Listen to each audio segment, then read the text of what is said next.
പറയാം. ഞാൻ പറഞ്ഞു ഭാഗ്യലക്ഷ്മി നേരത്തെ പറഞ്ഞ പോലെ ഒരു സമയം കൊടുത്തിട്ട് പറയും ഇത് പിറകെയുള്ള ഇതൊരു തല്ലിപ്പൊളി പടമാണ്, ഇത് ഒരു വായിക്ക് കൊള്ളൂല, മറ്റേ അങ്ങനെയാണ് ഒരു പടത്തിനെ കുറിച്ച് പറയുന്നത്.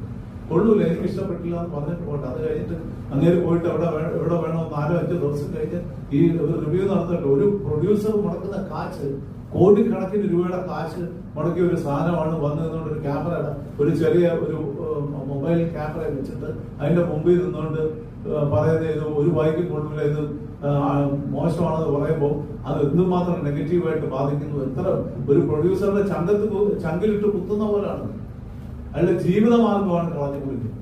അതാണ് നമ്മൾ പറയുന്നത്. ഇവർ അത് തന്നെ വിമർശിച്ചോട്ടെ, എന്തിനെ വിമർശിക്കാം, നമുക്ക് അതിനുള്ള എല്ലാ സ്വാതന്ത്ര്യം ഭരണഘടന. പിന്നെ എന്തിനാണ് അതിന് സമയവും സന്ദർഭവും ഒക്കെ ഉണ്ടല്ലോ, അത് നോക്കി ചെയ്യട്ടെ.